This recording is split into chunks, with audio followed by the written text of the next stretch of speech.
Well, thank you all for being here. I'm so excited to be able to do this. And it happened kind of one of those where my accountability partner does international cultural conferences. And she asked me to present how I use AI in my business. I thought, I need to be teaching fundraisers this because Mm. just like you all are in I'll call them in the trenches of fundraising every day, I am too. And so I'm loving AI and I should do this for fundraisers. And interestingly, after I spoke for that conference, there were 2 days worth of speakers.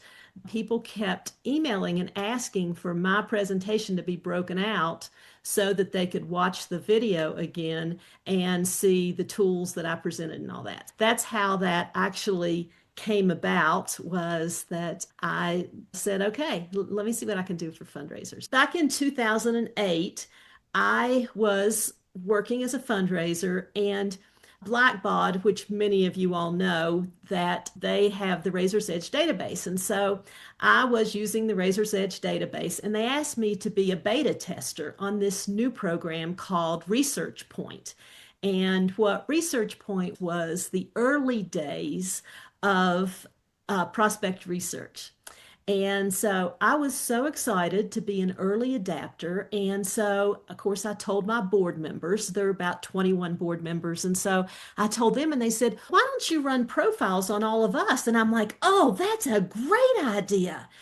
So I ran profiles on them all, and I've done a lot of things that might not be the smartest thing in the world, but that one ranked right up there with one of the not smartest things because it was the early days of it, and people got it. And a woman said, I haven't been married to him for 25 years. I can't believe it says this. And somebody else said, I don't even know who that is that they have me married to. And then here's one of the interesting things was it had their wealth rating on there. And people said, I've got much more money than what it's showing there. Never did I have somebody say, oh, that's over what I actually have. And so I learned my lesson that I shouldn't have done that. But what I did learn was that those early days of prospect research, I said, I'm in the early days of AI before anybody even knew what AI was. But I asked AI, I asked ChatGPT, was that an early version? And it told me, no, it was not an early version of AI. It did not exist back then. But the difference was back in 2008, we had to manually select who we wanted to run through the prospect research. What we got out of it was just a basic matching of records. So it went out and it found, okay, so there's that person, and we might think that this is what their assets are. It required us to interpret it, and it didn't learn. So you kept having to, if you wanted somebody in the database and wanted to know what kind of wealth do they have or what do they give to, it wouldn't show you any of that. But now, what we have, and many of you all have a database that has prospect research attached to it, whether it's Bloomerang and you have donor search, or it's donor perfect, or it's Razor's Edge. And many of them just have I'll call it a mini version, and you have to pay more if you want the version that is more robust. And I pay for something, and we'll talk about it later, called iWave, it's a separate program. So what modern AI capabilities do is they recognize the giving behavior. And so they're able to predict, what do we think this person's going to give in the future? Are they accelerating or decelerating with what they are giving? And it learns. It learns once you go in and you do a profile on somebody, then it will tell you when you sign back in, oh, there's been a change with them. They've given to this, or they've moved, or whatever.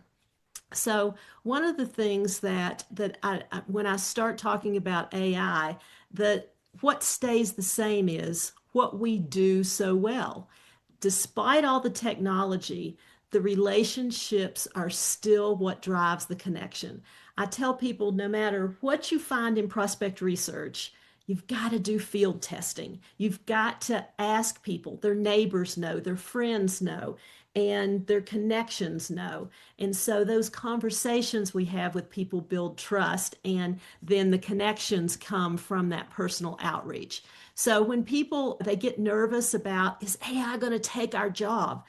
I think those of us that are fundraisers, we have job security because we've got to have those personal connections. And so, anyway, so that's how this program today came about. And I just appreciate so much you all being here. We are going to do a few different things where I'm going to show you something, and then later on, if you want to try it or you want to say, hey, Robin, what if you put this in there? So I want this to be interactive and so that we can learn from each other. And so I'll talk a little bit about my AI journey and how I got started and the AI products that I use, streamlining fundraising, especially right here during the end of year when things are just so crazy, that how can we streamline that workflow? And then what tools do I use daily? And then how do I leverage those tools for maximum impact? Okay, so some of you already know me, but I'm a nonprofit coach, consultant, and author.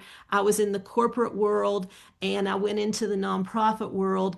And that was by necessity because Tim got a job in Southern Oregon. And after we moved there, they ended up getting rid of air service. And so I was going to have to drive 70 miles to a commuter airport to continue my speaking business where I worked with Fortune 500 companies. And there was a job opened as a director of alumni relations at the university there. And so I said, I can do that. And an interim administration hired me, and within 3 months, they fired the whole development staff. There were 13 people on staff. They fired everybody except for me because they hired me, and then a half of an admin person.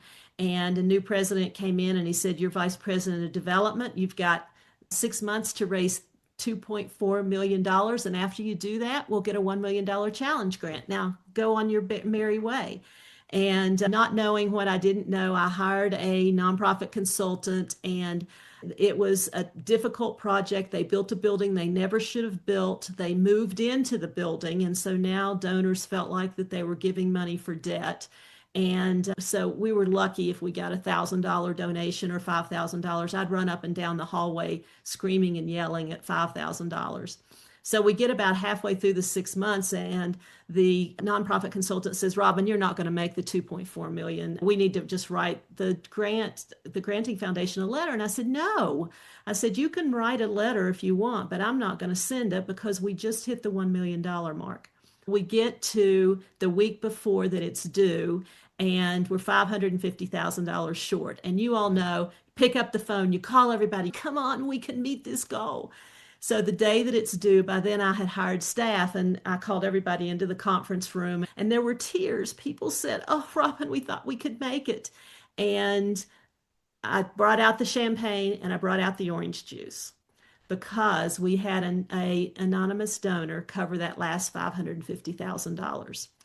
What that did for me was it helped me realize that there are people out there that have money that want to give it to a good cause.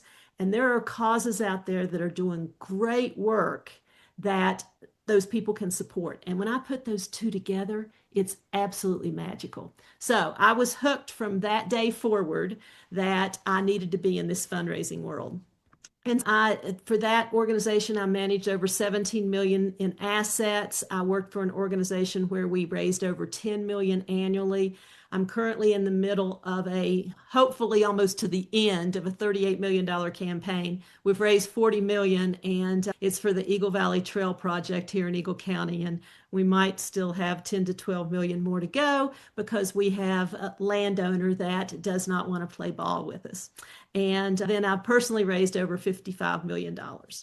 Okay, I just wanted to give a quick overview on the different kind of models, because if you watch the news, if you read newspapers or whatever, you see these words. And just to put it into perspective, the LLMs are large language models. That's typically what we hear about. You all have heard ChatGPT. Those are large language models. They do exactly what you think. So in our world of fundraising, we can use it for thank you notes. We can use it for acknowledgement letters. We can use it for grant applications. And we'll talk a little bit more about how I do those later. Natural language processing, you'll hear about NLPs because that's more of the analysis. It analyzes what you're writing, what you're doing. Grammarly might fit under that. When it tells you the grammar is not quite right, you need to change some of your words.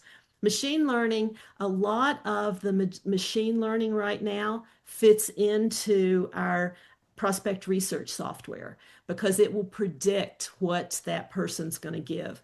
The computer vision, image and video recognition, that has gotten so much better. It used to be that computer vision, when you tried an image, the person might have 6 fingers, they might be riding a bicycle and their legs back behind them. It has improved so much. And then the two that right now that you're probably hearing the most about is the agentic AI. And it is just more of an advanced version. And so when I first saw that, I thought agentic was when you have those dreaded calls where punch one and then it puts you somewhere else, and punch two and it puts you somewhere else, and you get in that endless loop. But instead, that agentic AI is more one where it's more conversational. So it overlaps with that conversational AI. And I'll show you a little bit about that conversational AI a little bit later. And when that you would want to use the conversational AI, and that's when it responds to you, like the movie Her, where he talked and she talked back. And I'll show you how to use that. And that's a free product. Most of the ones I'm going to tell you today are all free, but if you want to upgrade, which they all have that upgrade piece, then it costs. So I'll show you that one. Okay, so these are the ways that I use AI programs to write copy, for videos, for slide presentations, for fundraising and development plans, for creating art and photos, for recording meeting notes, for social media and productivity tools.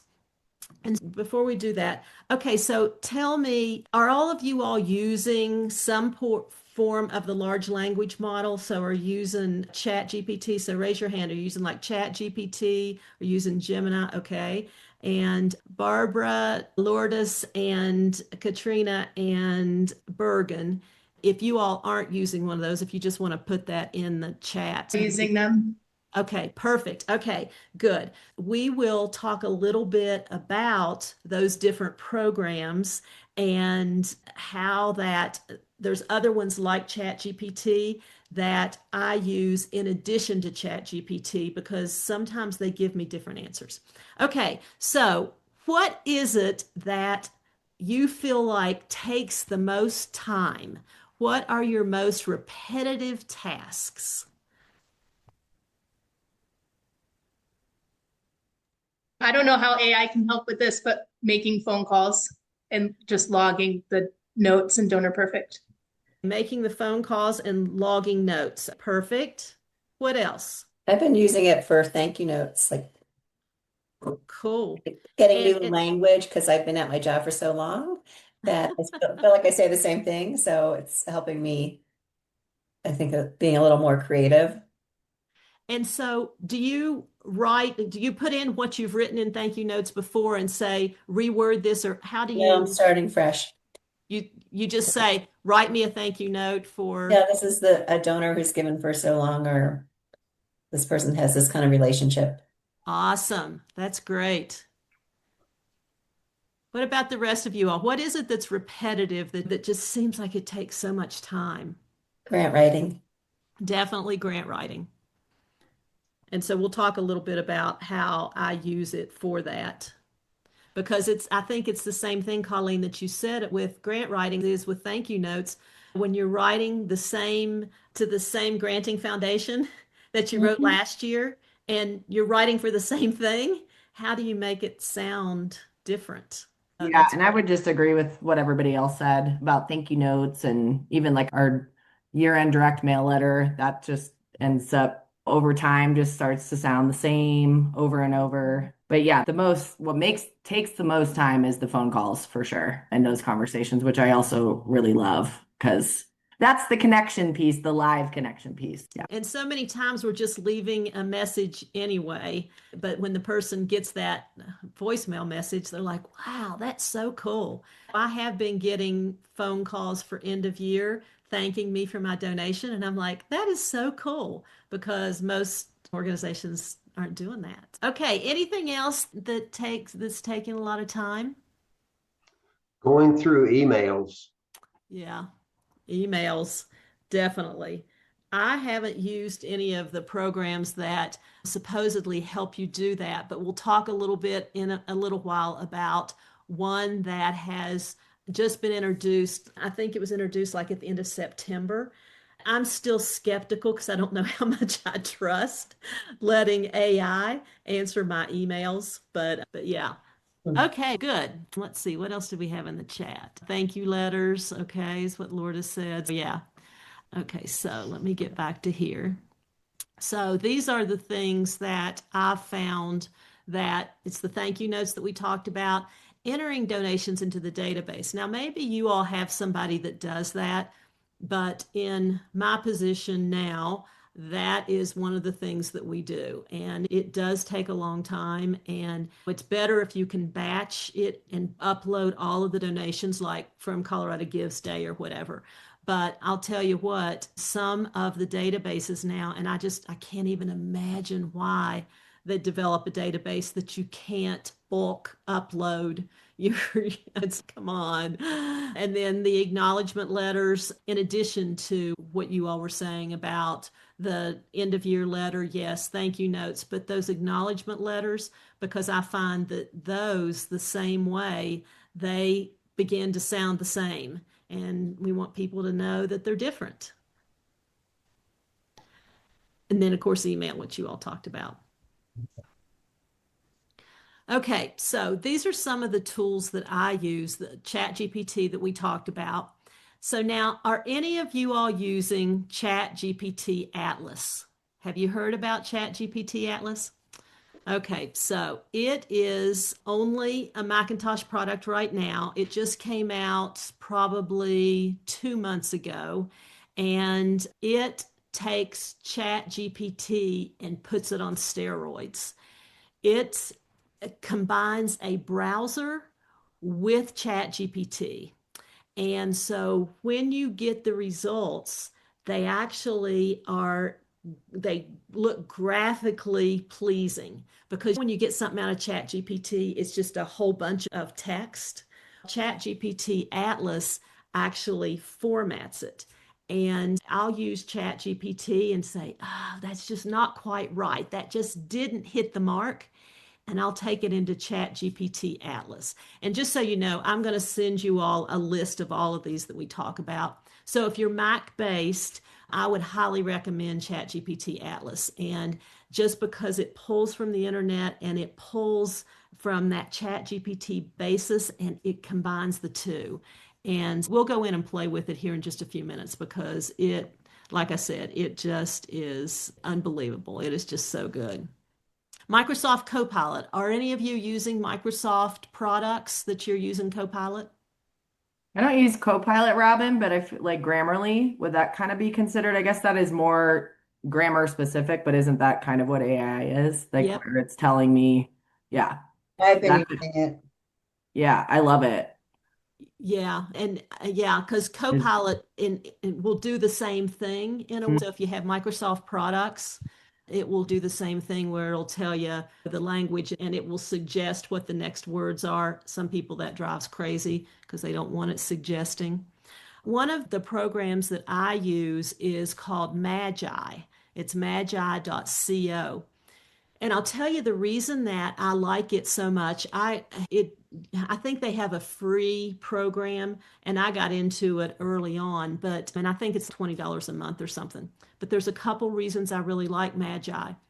One of them is I can have folders in there. And granted, ChatGPT will let you have projects, but the folders that are in Magi, I can say, this is this nonprofit. This is my speaking. This is, and it remembers within that folder. And so even though when I ask it, can you remember what I asked you if I asked you this yesterday and then I ask you again tomorrow? And typically what it says is, no, I can't remember. You'll have to tell me again. But what I find with Magi is it remembers. And so that's the first thing about it because of the file folders. The second thing is I have access to GPT, to Grok, to Claude, and we'll talk about all of those programs, but it has a drop down and will let me choose which program. And so let me share my screen with that and just show you what that looks like here, just so you can get an idea. Okay, so this is Magi, and this is what the folders look like. They're called chats. And so I can name the folder, and then I can name within each of the folders what's in there. And it defaults to a date. But let's say that I was going to do a new chat here. And then I choose, see up here in the upper left-hand corner, can you all see this pop up that has all of these programs on it? Okay. Yes. So these are Yes. all the programs that I have a choice of within Magi. Because now I don't know if you all are paying for GPT, for Chat GPT, and I think it's the least expensive is like $20 a month. Magi, I think, is still like $20 a month too. But these are all the programs that you get that's within here. And so these are the large language models. And then I have all the image programs that I have access to, as well as the video programs. So that's one of the reasons I really like Magi. And just so you all know, I don't have any affiliates. I don't get any kickback from any of these. I'm just sharing with you what I think works for me. Okay, so back to here. Okay, Claude. Are any of you all using Claude? No. So, what Claude is so good at is if you have a lot of material. So, let's say that I put my whole book into Claude and I said, pull out 10 of the most important things that fundraisers need to know. And Claude then processes all of that and it comes out with information that I can use that it has looked through my whole book. So you all probably know this, but GPT doesn't tell you, but if you upload too much information, GP stops remembering when it gets to a certain point, but it doesn't tell you that it doesn't remember what you said. And so, because it doesn't remember, then you just get a half answer. You don't get the full answer. And you may have had this experience with GPT where it stops in the middle. You ask it for 10 things and it stops in the middle of the sentence on number 8. It could be because it can't process that much information. So I believe that Claude is free. I can't remember, but I'm pretty sure that it is free. But it is part of that Magi program that I was just showing you. So this next one is hot off the press that within like the past 2 weeks.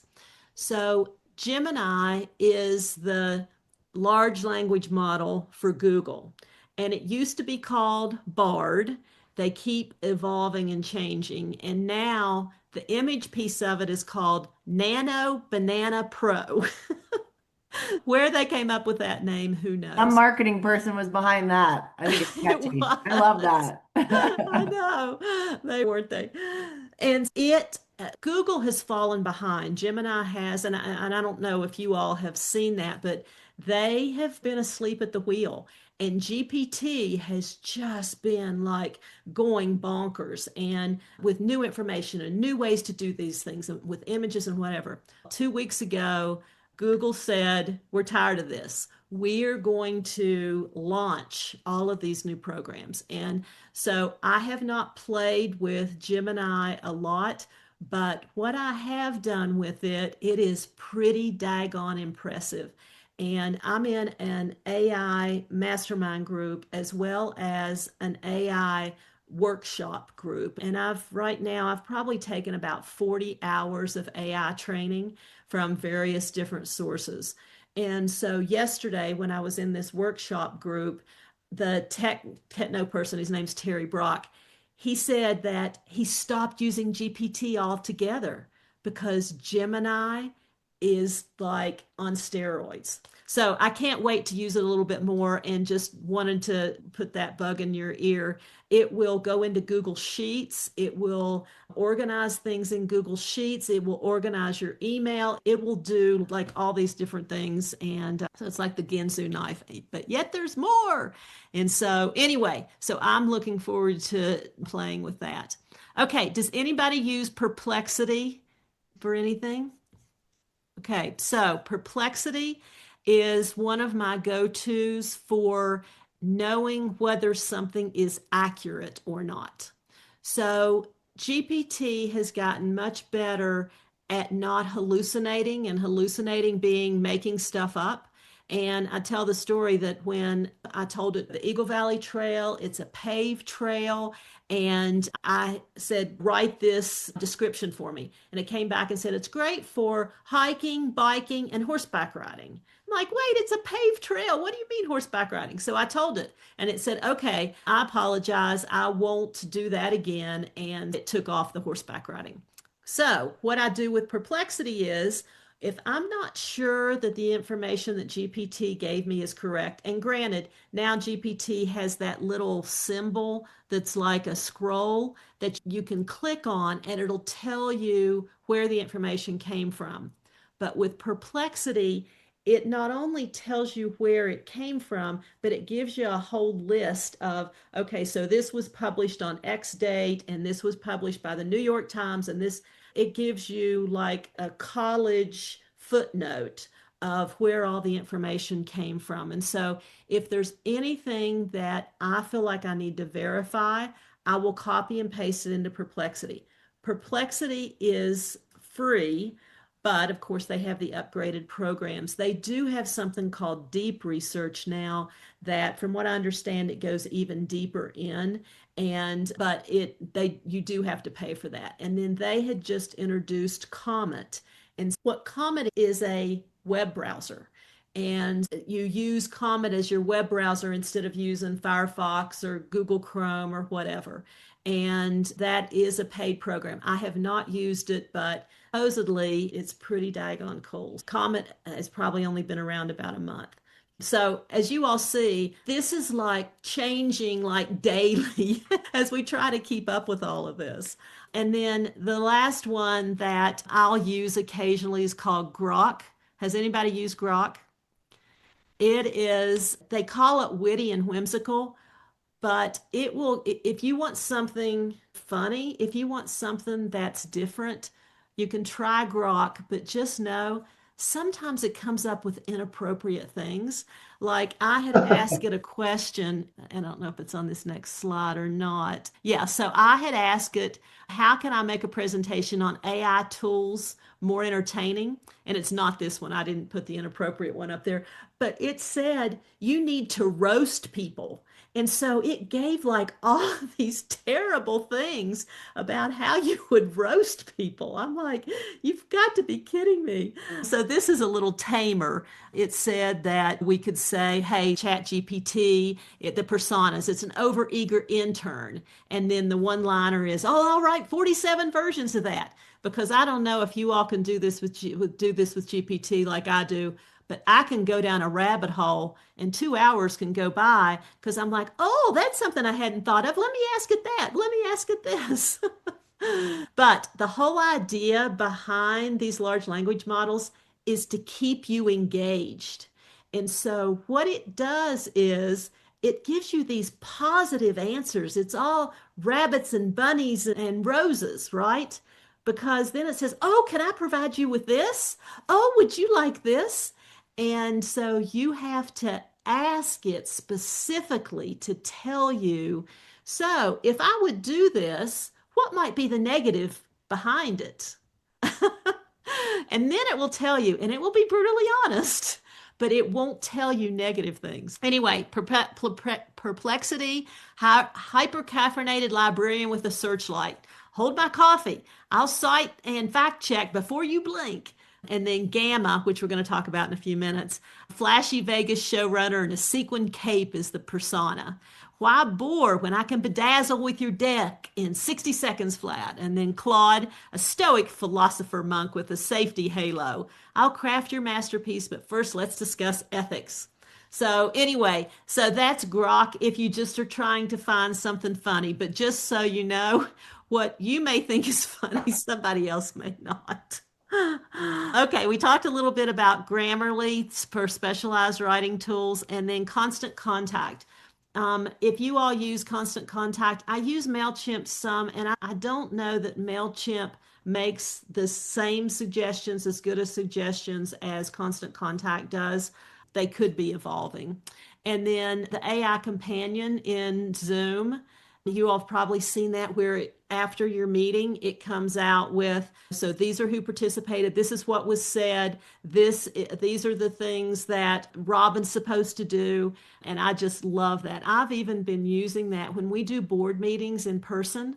I've even been setting up Zoom on the table with my computer and then letting it summarize the meeting. Now, what it won't happen is like if you all say something here, it will say Brooke said this or Karen said this. So if you're doing it live in a meeting where everybody's sitting there, it can't distinguish. And so it will just say, like if it's your Zoom program, it'll just say that you said it, but you will know what was said. And so I've been using it for live meetings too. Okay, so how do I use the large language models? Title generation, if I'm doing like social media, if I'm doing a newsletter, subject lines for emails, even the subject line, if I'm trying to send an email and I'm following up with somebody for the umpteenth time and I'm like, what can I say in the subject line to make them open this daggone email? I had somebody that last summer she called and said, "Hey, I want to give a donation to the trail." And I'm like, "Oh, great." And you all probably had this happen. I call her back, nothing. I send her emails, nothing. I continue to call her and leave voicemails. And finally, I just sent an email and said, I don't want to bug you, but I just want to be sure that to let you know that I'm here and I'm ready to take your donation. So that was in July. And she just called last week and said, "Hey, I'm ready to give a donation." Yeah, Brooke. Yeah, I love this, Robin, because I think headlines and subject lines, it's you're trying to create brevity, but something that's compelling. And I feel like a lot of people's resistance to any of these AI tools, it's not like you're using it for your full direct mail letter. And I'm sure we'll get into the ins and outs of this, but like we're bringing our undressed calendar back and we were running a couple ads and stuff. And what it came up with that when it generates obviously 6 to 10 ideas, whatever, but we ended up with clothes are off, cause is on. And I was just like, ooh, that's just so nice. But then, yeah, and it's great. So this still, it's more of a concise way to use these tools that doesn't take on a whole paper or direct mail letter or whatever. I don't know. I love that you're pointing that out for the headlines and then subject lines for an email for people that are a little leery of using these tools. It's a nice way to dip your toes in, if you will. I That's agree. all. And explain a little bit about your calendar because I know some people don't know what that is. Sure. It's the Veil Undressed calendar. So we're bringing it back as we enter 2026, where it'll be our 30th anniversary in operation. And one of the things that kind of put us on the map, we were looking for something to differentiate us from all of the other amazing nonprofits. And basically it was either a 12 to 16 month calendar and getting people who are well known in the community, who are philanthropic in nature, who support us and others to tastefully take their clothes off. That's it. That's what we're doing. So we already have 2 shoots done. We have one actually shoot happening today, but think local athletes, skiers, snowboarders, just really outdoorsy people, also just within our programs, things that speak to our brands. So I'll give this group a little bit of an in. We did a shoot of some breast cancer survivors because one of our programs is the Vail Breast Cancer Group. So thinking of ways to tie it back to Vail Valley Charitable Funds brand and how we elevate that awareness around that.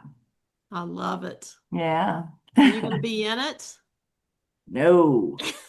Although in some of these, usually there is one of the board and the team, and I don't know, TBD. Karen's on our board.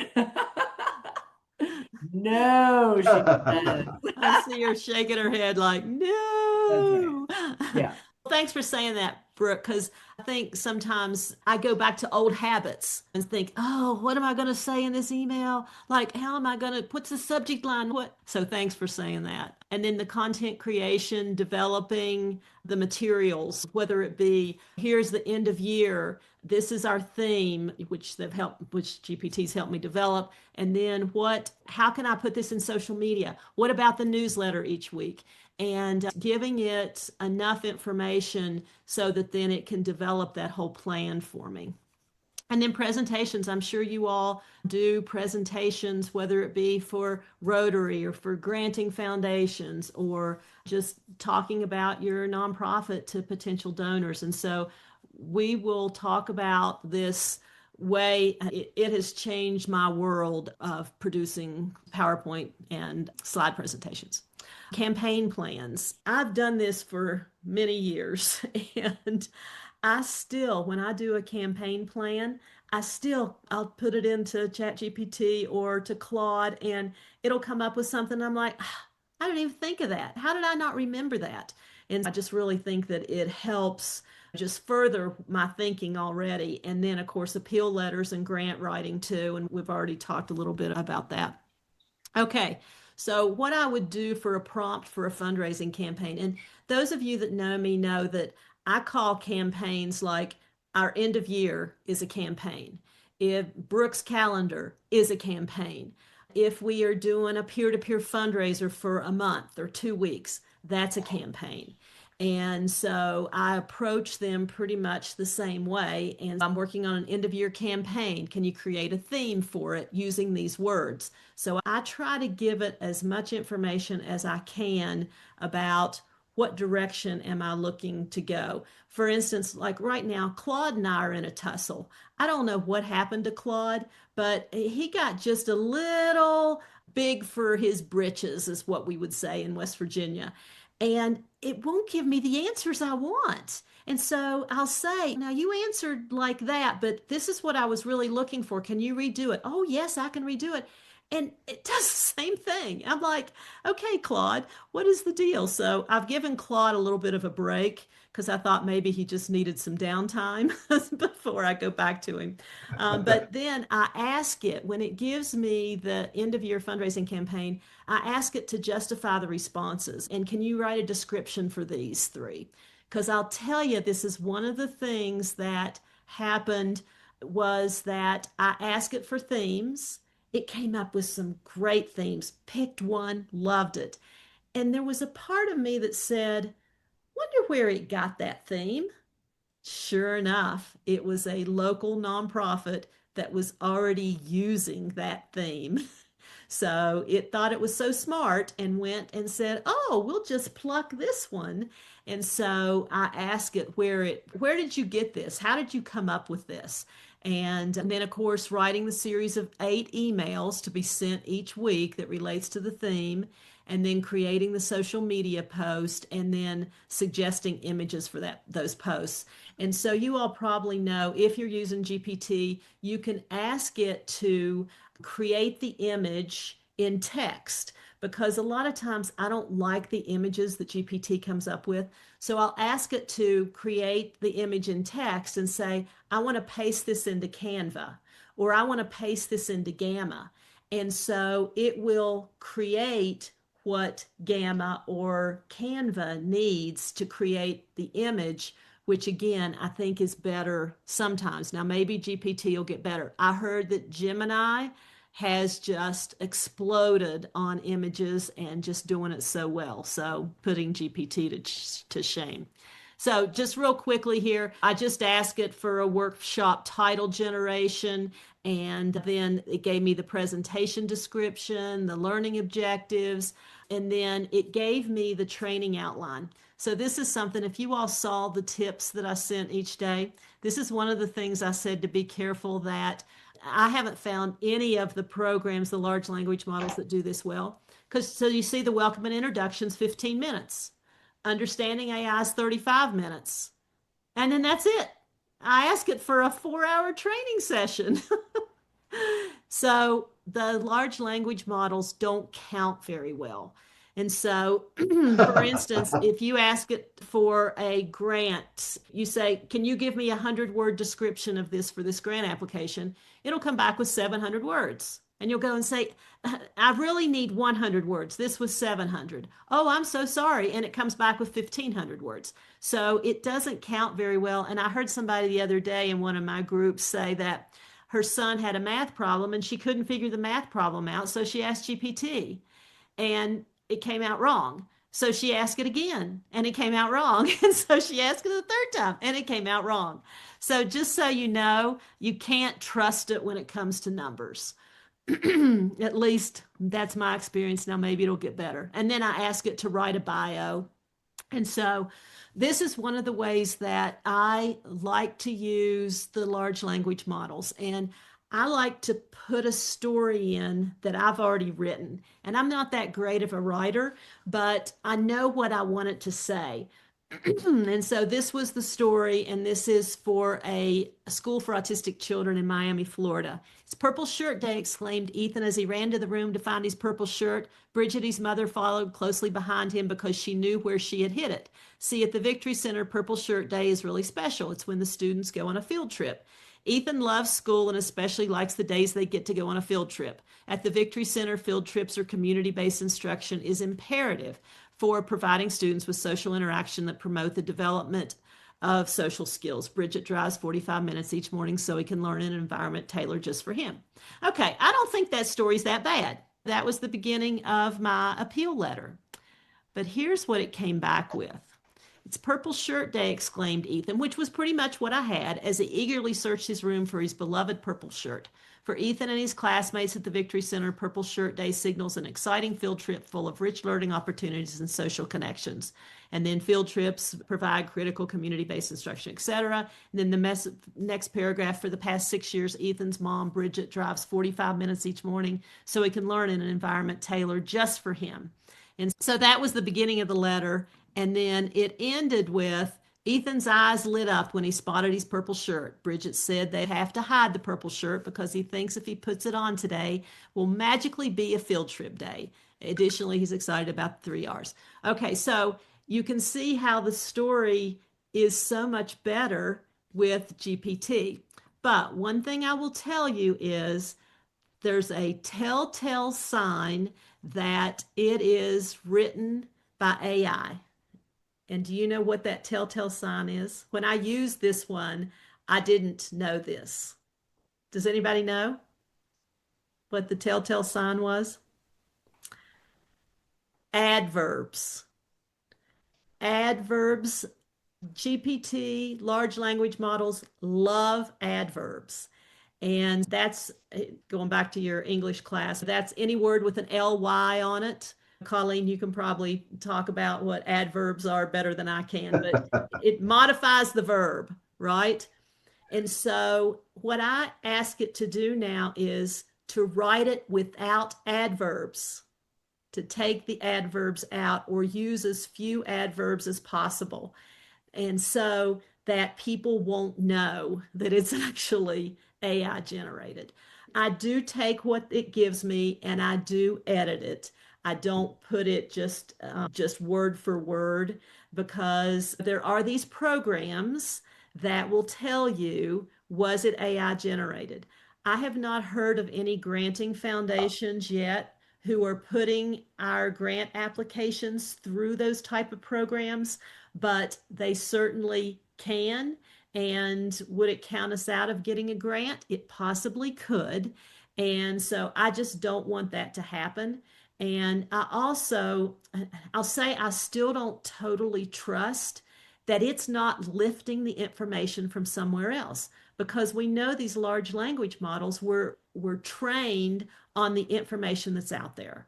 And so, is it giving us something that is word for word that you submit for a grant that somebody else was their exact language or something? So, I just don't trust it.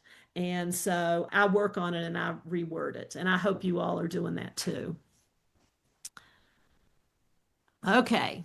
Okay. I told you about like email number 8. Sometimes it just stops. And so then I have to encourage it to keep going. And AI's response, oh, you're right. My apologies. And then I also do research queries. I ask it for, they wanted to honor a person in Florida that was an advocate for autism. And I said, who's well known in Miami for being related to autism related disabilities? So you can always just ask it to do some research. Typically, I'd rather go into Perplexity and ask it to do the research. I just think that it does a much better job. And so now maybe some of you all have done this. Whenever you're using any of the large language models, be sure you start out with asking it, what do you know about me? And what do you know about my nonprofit? And then give it feedback, because as you continue to ask it to do things and it learns your writing style and it learns about you and it learns about your nonprofit, it will then populate with that information. So if you haven't done that in GPT, just be sure that you do that and then give it feedback. And then the other piece, that when it comes to prompts, asking it to help you write the prompt. So tell it, so this is what I'm looking for. So, what would be the best prompt that I could write for you that would give me what I need? And so it's counterintuitive. If we're looking at these large language models like as an intern, right? And so we wouldn't go to an intern and say, so tell me what I should ask you. But with the large language models, it will tell you what we should be asking for. And again, you all are going to get the slide deck, but I typically want to tell it, how do I want you to act? So here, act as a development officer. Write a concise outreach email, 110 to 140 words, to request a 20 to 25-minute coffee chat with a potential donor. No fundraising ask. Use a warm professional tone, highlight alignment with their interests, give 2 scheduling options and a calendar link. Offer Zoom as an alternative and make it easy to decline. And it then went on and said, oh, so put in the recipient's name and how you're connected. I don't know that I would do all of that, but I certainly would look at, okay, so what am I trying to ask it to do? Thank you call script. We talked about that a little bit. Write a 60 to 75-second thank you call script from a fundraiser to a donor. And so include greeting, time check, is it now okay for a quick minute, specific gratitude, etc. And then the donor thank you note. And so here are some prompts that you all can use for that. And okay, before we go into art and photos and video, what kind of questions can I answer on large language models? We good on those? Okay, cool. Okay, tools I use to create art and photos. So PowerPoint, I do use, like I said, Microsoft Copilot in PowerPoint to say, design this slide, or I also use it to come up with, okay, so what are some ideas about how I might present this, or this is what I'm looking at. I think that Canva takes it to a whole new level. Are you all using Canva? I see a few yeses, no. I've got one yes. Okay, so some of you Yes. are. Yes. Okay, so you are using Canva. I'm about to tell you there is something that takes Canva to a entire new level. So this is what a Canva screen would look like, as you all know, because you're using it. And so here's what I have to do with Canva. So I want to create a slide presentation, and I have to take my text and I have to paste it in here. Now, I can use the magic, whatever it's called, the magic feature, and I can ask it to develop an image. And sometimes it's okay, sometimes it's not. And this was an art example it created for me when I said create a banner image for this. And you can tell it's AI because it isn't perfect, but Gamma, Gamma. Here is a prompt that I put into Gamma. Hello, I'm working with creating a sponsorship deck to give to a potential corporate sponsor for the Family Learning Center. They are beginning a $4 million capital campaign and are looking for sponsors who want naming opportunities attached as part of the case statement to help you design a slide deck with 10 cards or slides in Gamma. Use images that are photos that reflect they are a child care education center. Make the look of the slides be bright and cheery. Okay, so let me show you what it came up with. It absolutely blew me away. Okay, so share, here we go. Okay, here's what it came up with. So this is gamma.app. And so here is the slideshow that it came up with. It created all the photos. It created all the text. It did all of this for me. I didn't have to paste anything in. It made this up though. Transformational partner, 1 million plus, visionary sponsor. So just so you know, it does make stuff up, but you can easily replace it with your own stuff.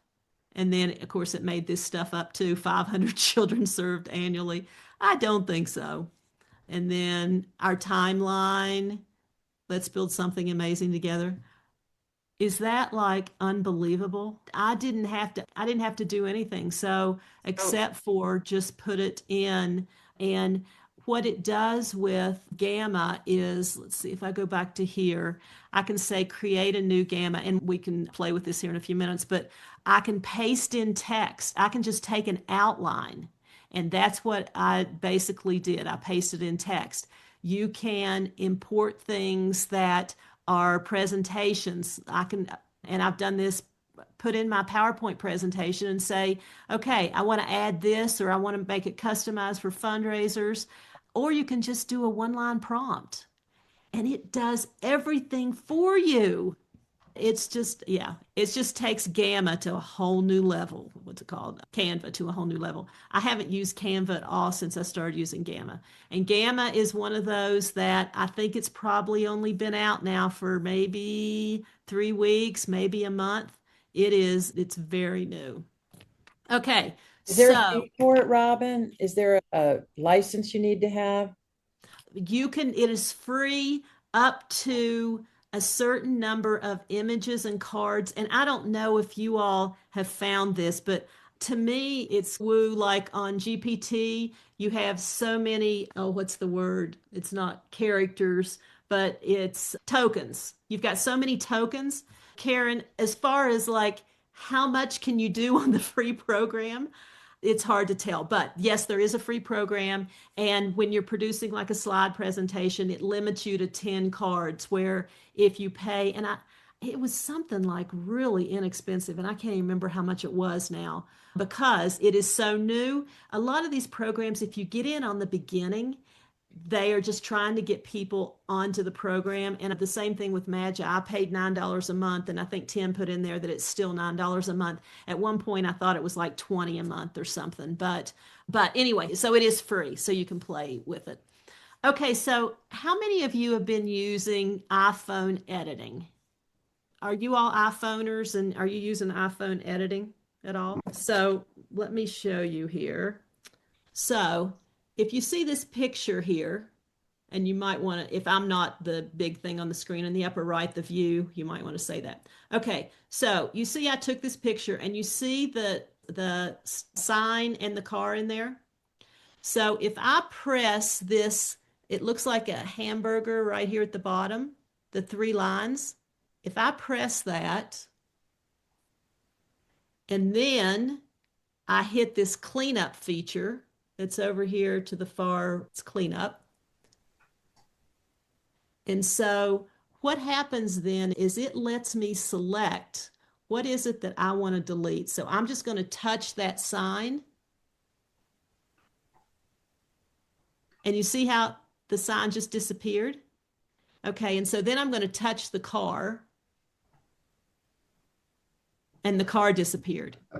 Is that way cool? Because how many times do we have something that it's, oh, we've got pictures of our event. We've got pictures of the, and then there's something in the background. Like if you, again, if you saw my tip, I was taking pictures of the Eagle Valley Trail for the donor so that they could see their bench. And there was the outhouse in the background. And no matter what angle I got at, I could not get the outhouse out of there. So I put it on my iPhone, and sure enough, I was able to delete it. So if you haven't done that feature, again, all you do is you go into the picture, and so just make the picture big, and then you just go down here and go to the little hamburger. That's the 3 lines. Okay, so I wanted to share that with you because that was something that I just loved. There's other programs that you can do for photos and art, Midjourney, Dali, and Leonardo. I don't know if you've used any of those, but to me, they're just a little too complicated. If I'm spending too much time trying to figure out how to use the program, then it's not saving me time. So I don't use any of those programs, but I just wanted you all to know that they are out there. So here's the photo I was telling you about that has the outhouse over here on the left-hand side in the background. And then I was able to remove it, and then I was able to scoot in on the picture. And so anyway, okay, video and audio tools. Does anybody have any questions before I go to this on the photo or slides or anything? Okay. If you all haven't used Suno AI for music generation, I have one of the people that is in my AI mastermind group is just going like bananas with this. What you do is you create whatever the lyrics you are. So what he does is he writes what he would like the song to be talking about, puts it into Claude, and has Claude write the lyrics, and he tells them, make this lyrics for a song. And then he takes it into Suno AI. You get to choose what kind of voice you want, what kind of genre you want, all of that. And it produces this just unbelievable music. And he's an attorney. And it just so happens his son works in AI. And so he said he has done all the research and that the things that are created in there are original. They are not lifting somebody else's song.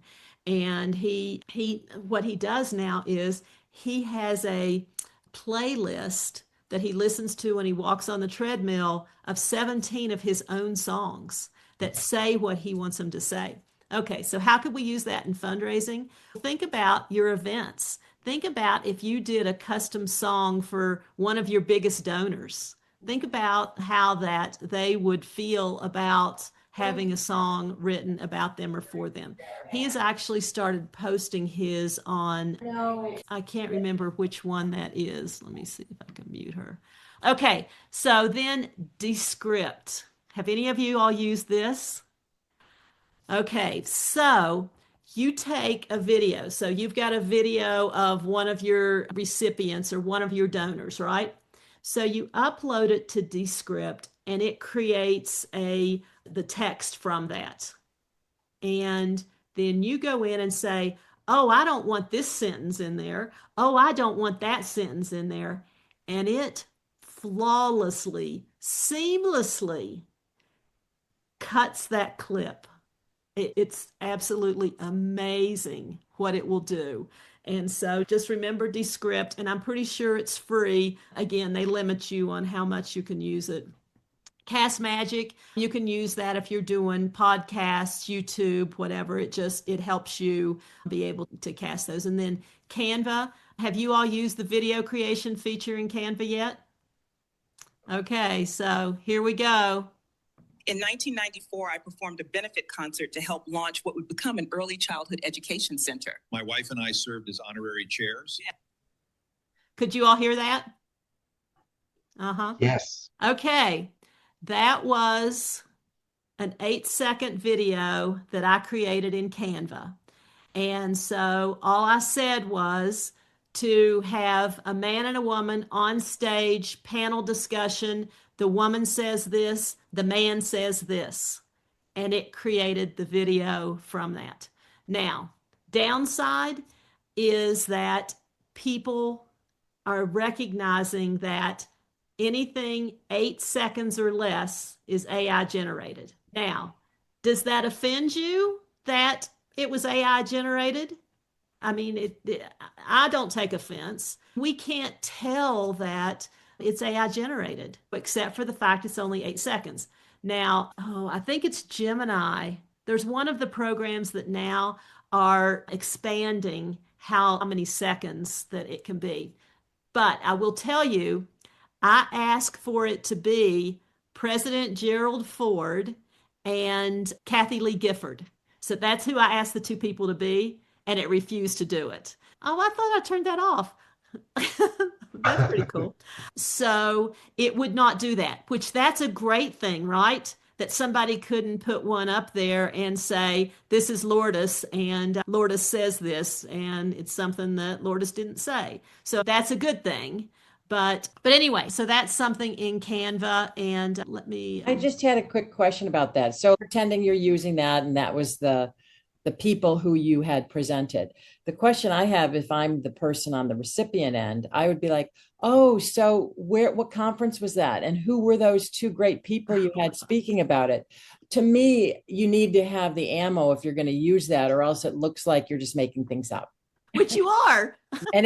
And the whole point is, if you are found out, the other person would be like, if they're making stuff up like this, do I really want to donate? I guess Right. that's the thing, the risk factor. And you're exactly right. And for instance, the conference that I spoke at, what she did was she just had the person saying, hey, you need to come to this conference. So it wasn't something that somebody could say, that wasn't a real person. But you're exactly right. Because we've heard that ever since COVID and everybody started using green screens and all of that, that somehow that takes some of that trust factor away if it doesn't appear that your background's real. And so a lot of people were cautioning us against that. So yes, with AI, we've got to be very careful that it doesn't look like that we're trying to put one over on somebody. Okay, so I was going to go in and just show you real quickly how to, okay, so how to do a video. Do you all want to see that real quickly, how to do a video in Canva? Okay, so you all have to tell me though, what do you want it to say? Canva, here we go. Okay, so here's the video feature you see right here. And what would we like to create? Brooke, let's do advertising what's the calendar called? Undressed. We may get some risque responses here. Yeah. Well, and you could, okay, that's fine. Yep. Okay. You could also do a more generic example, Robin. A lot of our nonprofits are celebrating upcoming anniversaries. So if you Okay. do that, maybe I'm scared of what's going to pop up here. All right. So we'll abandon this. Yeah, maybe just say a nonprofit that's celebrating their upcoming 30th anniversary and their mission is assisting locals with medical crisis or something like that. Or keeping it generic.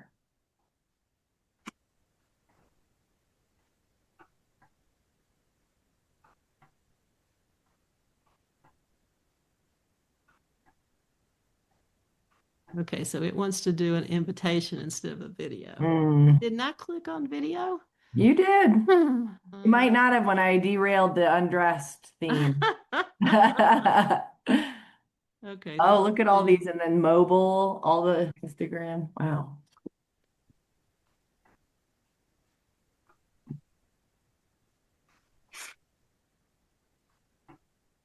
So there it just created. So we could ask it for, okay, so let's see.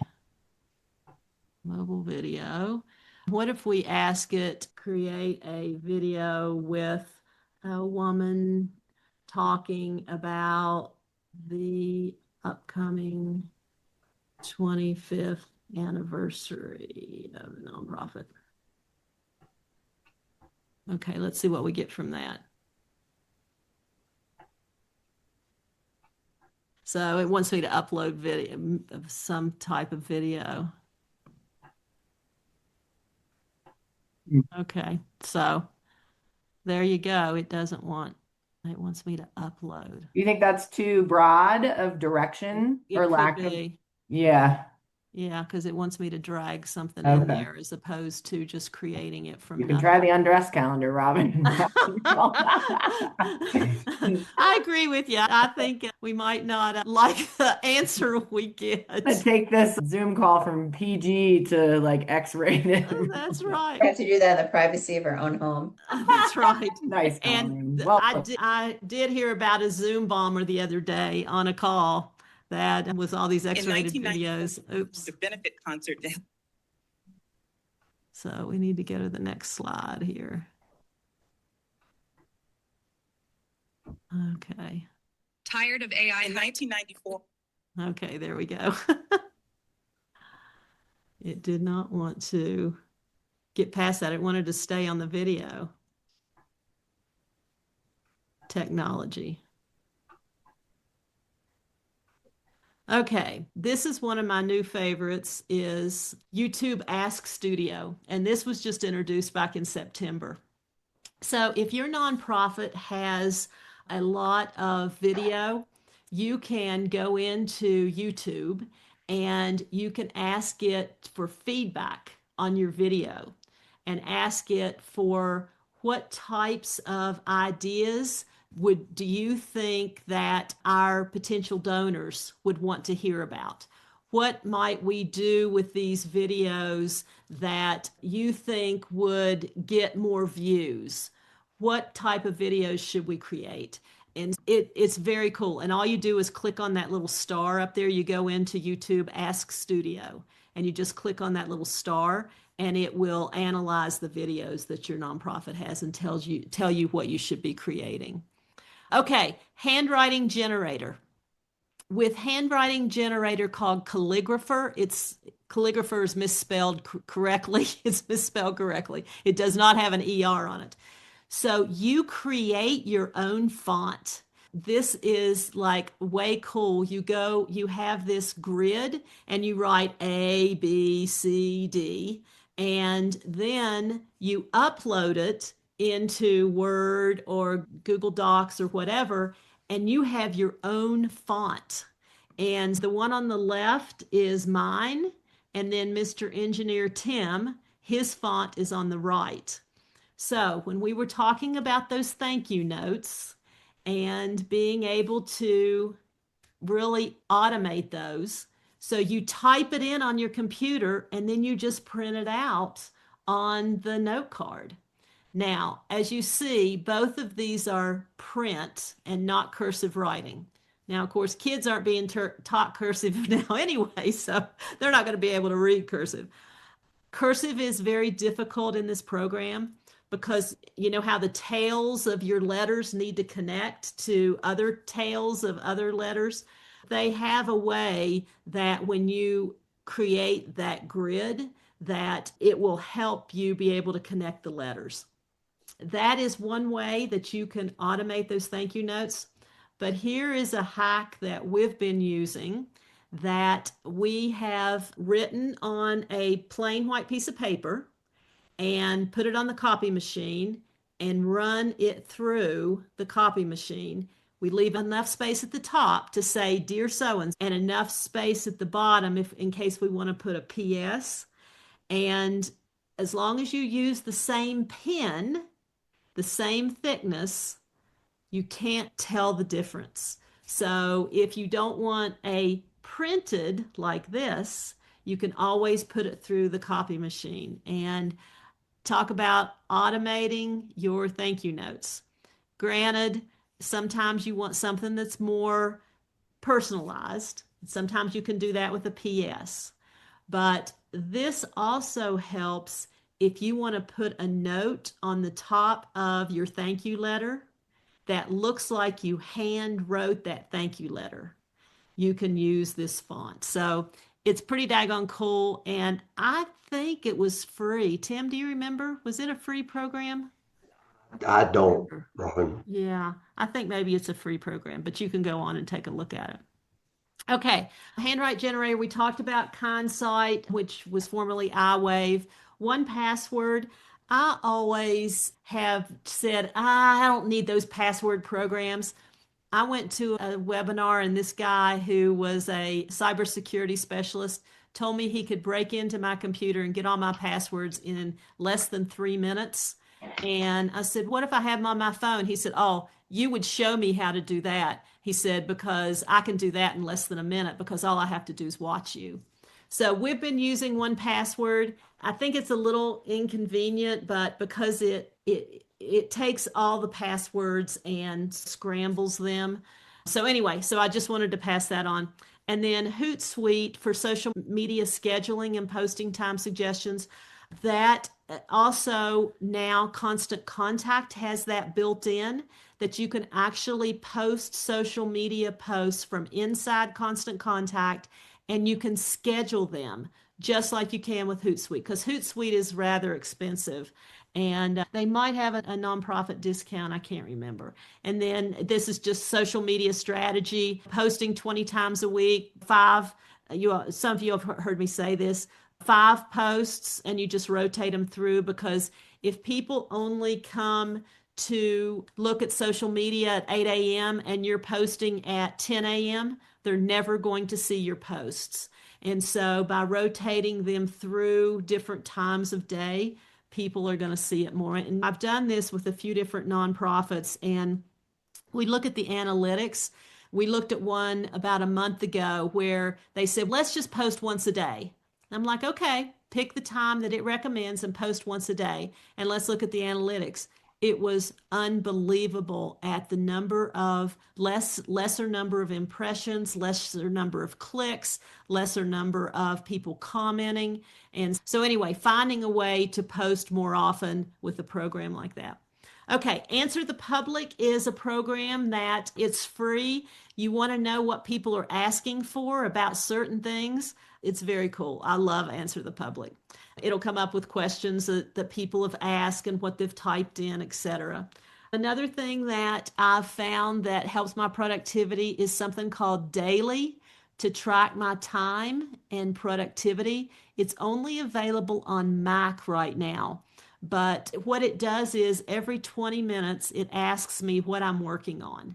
And so there's a drop down screen and I can just take that drop down screen and say, this is what I'm working on. Because I'm terrible at keeping my time. I've tried writing it down, I've tried spreadsheets, I've tried everything. But what it helps me do is if I'm going down a rabbit hole, like with ChatGPT, it will cause me to come back to reality and say, wait a minute, what are you doing? You don't need to be doing that. And so this is what it looks like. It tells me what these categories that I put in there and tells me what I want to actually do. So do you use that for billable hours for yourself to manage to clients? Yeah, so I don't bill out per hour to clients, but I like to know how long does it take me to do a case statement? How long does it take me to do a report from a feasibility study? How many hours have I been spending on this particular piece of the end of year? Because if I find I'm spending a lot of time on something that really doesn't make sense, then I need to change. I need to change what I'm doing. Good question.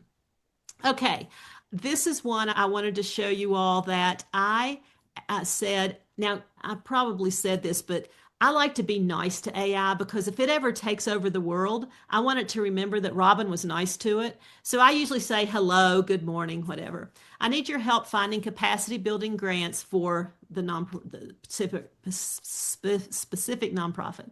We were fortunate to be awarded a nonprofit and structure grant in 2023 of $78,000, but now that grant money is running out and we need a new funder. As you probably know, most grants have states that they will fund in and focus areas.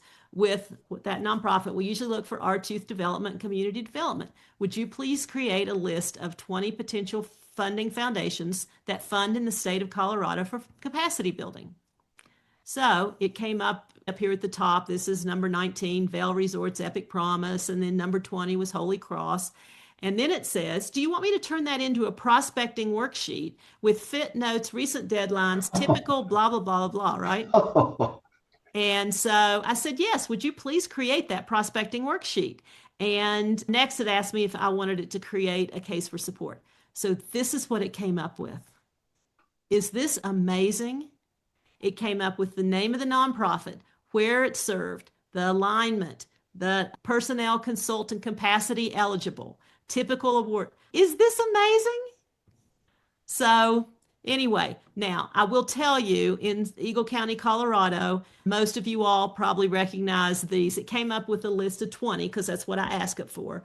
There were probably only 2 out of the 20 that I'd never heard from, but one of the 20 was a perfect fit. And so we did send something to ask them if they'd consider it. Hang on, Robin, because that's very relevant for us too. Uh-huh. Where are you saying, what program did you use for that? So I used GPT for that. Wow.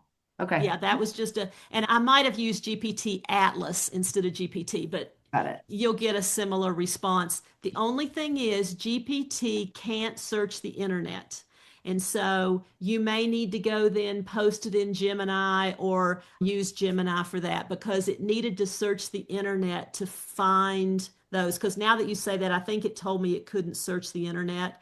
And so Okay. that I would need to find that somewhere else. And then I went and pasted it in to Atlas. So Thank you. okay, those are the tips that I sent out, and you all probably got that. Okay, how do you get started? Because we're wrapping up here. Choose one tool. Select something that we talked about today that you haven't tried, and just give yourself 15 minutes, half hour, and just play with it.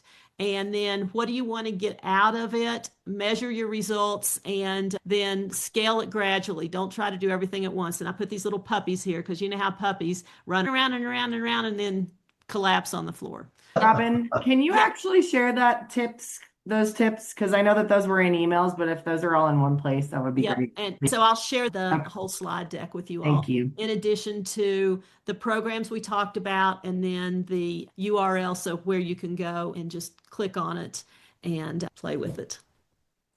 Okay, what else can I answer? We've got 3 minutes left. Oh, great.